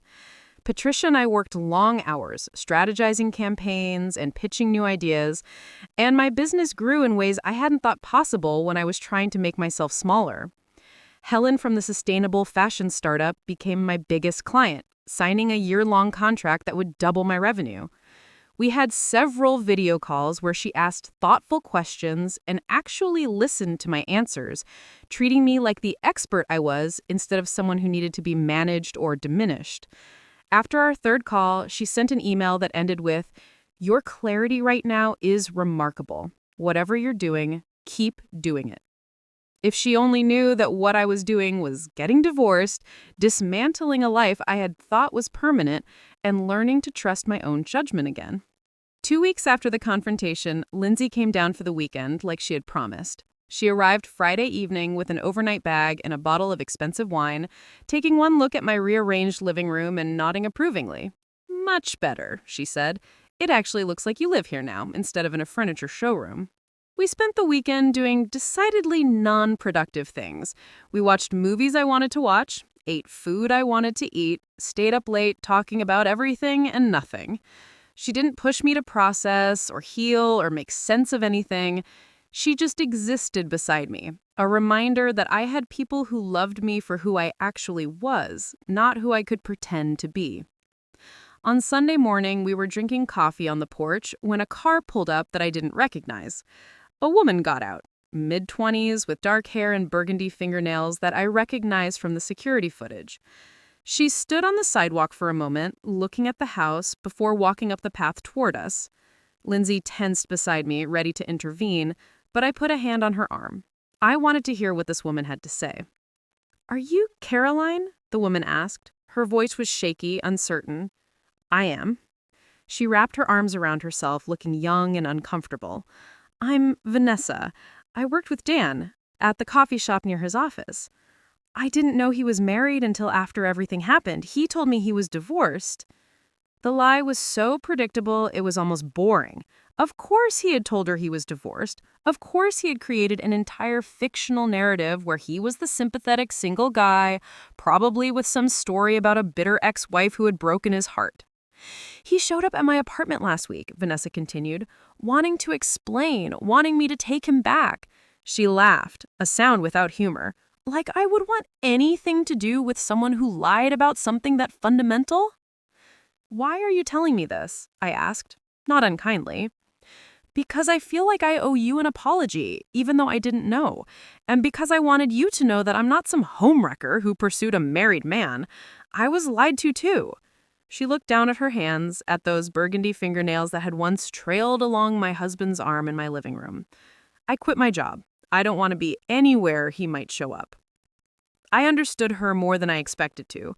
We were both casualties of Dan's selfishness, both people who had been manipulated into participating in his narrative. She was younger and probably more hurt by the revelation that she had been a side character in someone else's marriage, that whatever relationship she thought they had was built entirely on lies. "Thank you for coming here," I said finally. "I know it couldn't have been easy." She nodded, looking relieved, and turned to leave. Then she paused and looked back. "He told me you were cold, that you cared more about your work than your relationship. But looking at you now, I don't think that was true at all." "It wasn't," I said simply. After she left, Lindsay let out a long breath. "Well, that was unexpected." "But oddly helpful," I admitted. Knowing she didn't know somehow makes it easier, like it wasn't some grand conspiracy, just one selfish man lying to everyone. The divorce proceedings moved faster than expected. Dan's lawyer eventually advised him to accept the terms of the postnup rather than drag out a fight he couldn't win. There were a few minor disputes about personal property, a negotiation about his retirement accounts that Natalie handled with clinical efficiency, but nothing that changed the fundamental outcome. By the end of October, just 6 weeks after that security camera notification had changed everything, I was legally separated with a divorce finalization date set for early December. During those weeks, I discovered things about myself I had forgotten. I liked sleeping diagonally across the bed. I enjoyed cooking elaborate meals just for myself, treating my own palate with the same attention I used to reserve for entertaining guests. I was actually quite good at home repairs, fixing the leaky faucet in the guest bathroom and replacing the broken tile in the entryway without calling anyone for help. I started running again, something I had given up years ago when Dan complained about me leaving early in the mornings and disrupting his sleep. I would wake up at 6, lace up shoes that I had to dig out of the back of the closet, and run through Laurelhurst while the neighborhood was still quiet. The movement felt like meditation, my feet hitting pavement in steady rhythm while my mind cleared of everything except breath and motion. Patricia suggested we hire another assistant, someone to handle the increased workload as more clients signed on. I interviewed 3 candidates and chose a recent graduate named Marcus, who reminded me of myself 10 years ago, eager and talented and hungry for opportunities. Training him felt like passing on something valuable, like I was creating space for someone else to grow in the same way I was finally allowing myself to grow. November brought rain and gray skies and a growing sense of normalcy. I stopped checking my phone obsessively, stopped worrying that Dan would show up unannounced or cause problems.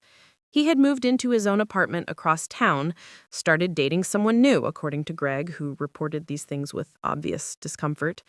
I felt nothing about this information. No jealousy, no anger, just a mild curiosity about who would be willing to date someone so recently divorced.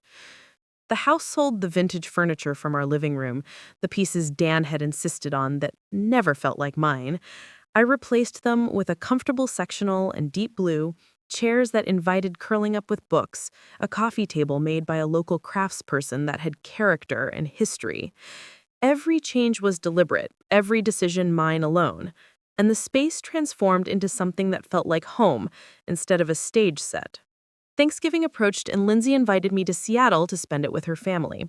I almost declined, almost said I was fine spending it alone, but then I realized that was old thinking. The version of me who tried to handle everything alone, who didn't want to burden anyone with her presence. So I accepted, drove up on Wednesday evening, and spent 3 days surrounded by my sister's warm, chaotic household. Her kids were young and loud and completely uninterested in my divorce or emotional state, which was oddly refreshing. They just wanted me to play games and read stories and settle disputes about who got which toy. Her husband, Mark, was kind and non-intrusive, making space for me in their home without treating me like I was fragile. And Lindsay herself was exactly what I needed. Present but not pushy, offering support without demanding I perform gratitude for it. On Thanksgiving evening, after the kids were in bed and Mark had fallen asleep watching football, Lindsay and I sat on her porch with blankets and wine, looking out at Seattle's lights glittering in the distance. "You seem different," she observed. "Lighter, somehow?" "I feel different, like I've been holding my breath for years and finally remembered how to exhale." She reached over and squeezed my hand. "I'm proud of you, not just for leaving, but for how you did it. You were smart and strategic, and you protected yourself. A lot of women don't do that." I thought about all the decisions I had made over the past 2 months. The evidence collection, the legal preparation, the controlled confrontation with witnesses. None of it had been about revenge or punishment. It had all been about protection, about making sure that when I walked away intact. I learned something, I said slowly, working through the thought as I spoke. I learned that being kind doesn't mean being weak, that accommodating someone doesn't mean losing yourself. But there's a line, and I let Dan push me across it so many times that I forgot where it was supposed to be. And now I remember. I took a sip of wine, feeling the warmth spread through my chest. Now I know the difference between compromise and erasure. December arrived with the kind of cold that makes Portland feel serious and purposeful instead of dreamy and artistic. The divorce finalization hearing was scheduled for the 15th, a formality more than anything since all terms had been agreed upon. Natalie and I met at the courthouse, dressed professionally, prepared for a process that would take less than an hour. Dan was there with his lawyer, sitting on the opposite side of the hallway, not looking at me. He seemed smaller, somehow, diminished in a way that had nothing to do with his physical presence. His lawyer did most of the talking, and the judge reviewed our agreement with efficient disinterest. Everything was in order, everything was legal and binding, and exactly what we had negotiated. Marriage dissolved, the judge said, stamping final documents with the casual authority of someone who did this multiple times per day. Good luck to both of you. And just like that, it was over. 6 years of marriage ended in a courtroom that smelled like floor polish and stale coffee, concluded with paperwork and signatures and one final stamp of judicial approval. Dan stood and left immediately, not looking back, and I watched him go without feeling anything except relief that I would never have to see him again. Natalie and I went to lunch afterward, sitting at a window table in a restaurant downtown while rain streaked the glass. She ordered champagne even though it was barely noon, raising her glass in a toast. "To freedom," she said. "To clarity," I countered. We clinked glasses and drank, and I felt the weight of the past 2 months finally settling into something manageable. Not forgotten, not erased, but integrated into a story I could carry forward without it defining everything that came after. Christmas was quiet and intentional. I decorated the house exactly how I wanted it, with white lights and silver ornaments and a tree that was slightly too tall for the ceiling but made me happy. I sent gifts to people I cared about, hosted a small dinner for Patricia and Marcus and a few other friends from the local business community. We ate too much food and stayed up too late talking about plans for the new year, and nobody mentioned Dan or divorce or anything related to my old life. On Christmas morning, I woke up alone in my lavender sheets and felt something I hadn't felt in years: contentment. Not the forced gratitude you perform on social media, not the manufactured happiness you present to the world, just simple, genuine contentment with exactly where I was and who I was becoming. I made myself an elaborate breakfast, the kind Dan never would have eaten, with fresh pastries from the bakery I loved and coffee from beans I had ground myself. I ate slowly, reading a book I had bought weeks ago and never found time for, watching morning light filter through windows in a house that was entirely mine. My phone showed messages from Lindsay and Patricia, from clients wishing me happy holidays, from Natalie sending a gif of someone dancing. I responded to each one, feeling connected to my life in a way I hadn't felt when I was married, when my world was so focused on maintaining one relationship that all the others had atrophied. The new year arrived with its usual promise of fresh starts and clean slates. I made resolutions that were less about self-improvement and more about self-knowledge. To trust my instincts, to take up space unapologetically, to never again mistake someone's comfort with my smallness for love. My business had its best quarter yet in January. Patricia and Marcus worked seamlessly together, taking on responsibilities that freed me up to focus on strategy and growth. Helen's campaign launched to impressive results, leading to referrals from her network. I was invited to speak at a conference in San Francisco, and this time when I accepted, I didn't worry about anyone else's schedule or feelings. On a rainy Tuesday in February, almost exactly 6 months after that security camera notification had changed everything, I was working in my home office when my phone rang. Unknown number, but something made me answer. "Is this Caroline Foster?"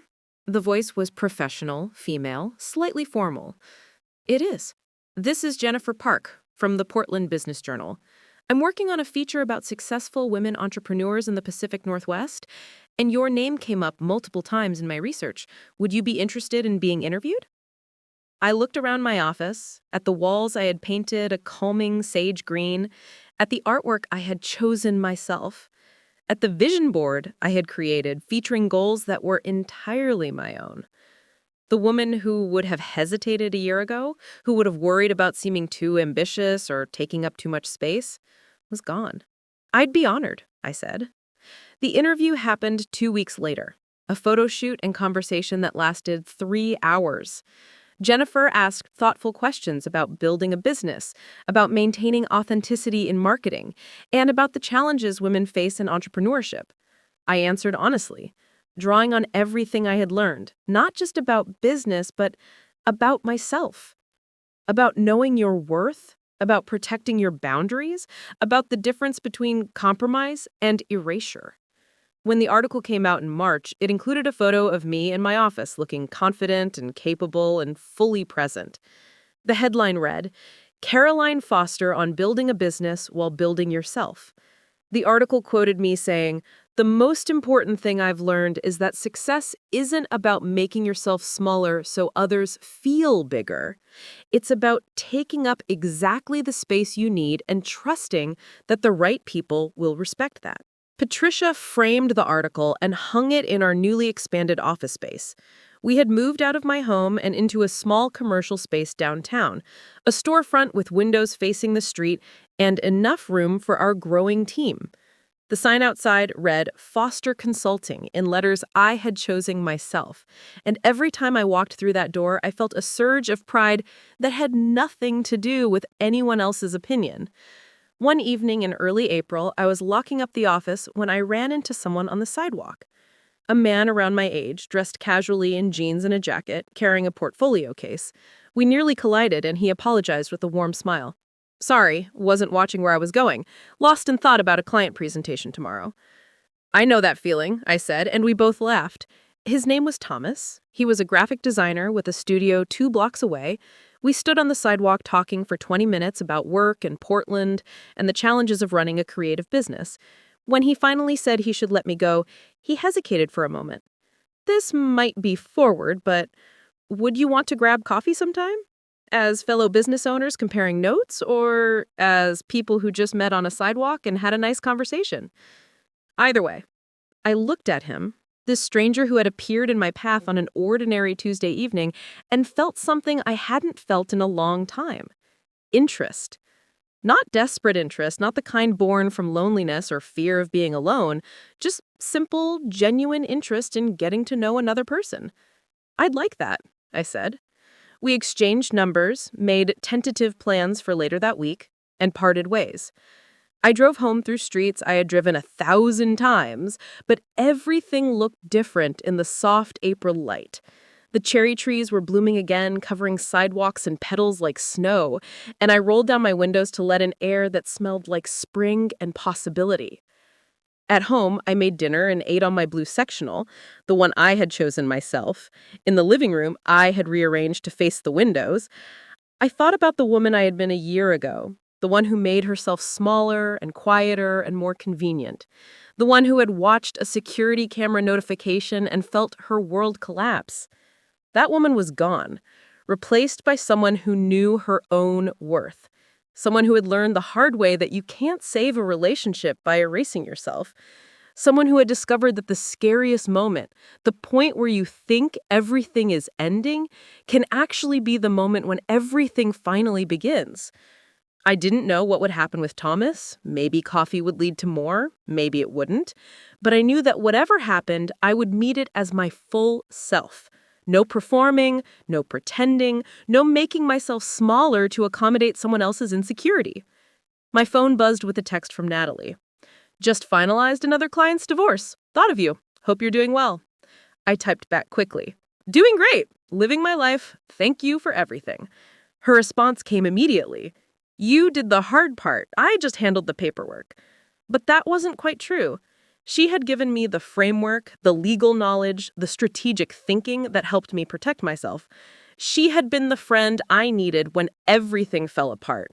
And more than that, she had believed I could survive this when I wasn't sure I believed it myself.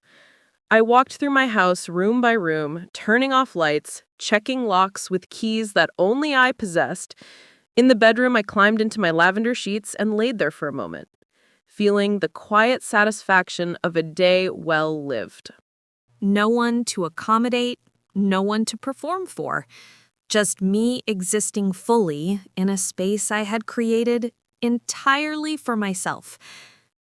The last thing I thought before falling asleep was about that conference in Seattle, about standing in a hotel room watching security camera footage that revealed a betrayal I hadn't seen coming, about how terrifying that moment had been and how necessary. Because without that moment, I never would have found this one. Without the ending, there never would have been space for the beginning. I came back from my conference earlier than expected. I didn't tell my husband I was returning. And in not telling him, in discovering what I discovered, I saved myself from a life of slow erasure. The woman I am now would thank him for his betrayal, except that would give him too much credit for my transformation. He didn't make me strong. He didn't teach me resilience. He didn't show me my worth. He just finally got caught. And I finally remembered who I was before I started pretending to be someone smaller. Up next, you've got 2 more standout stories right on your screen. If this one hit the mark, you won't want to pass these up. Just click and check them out.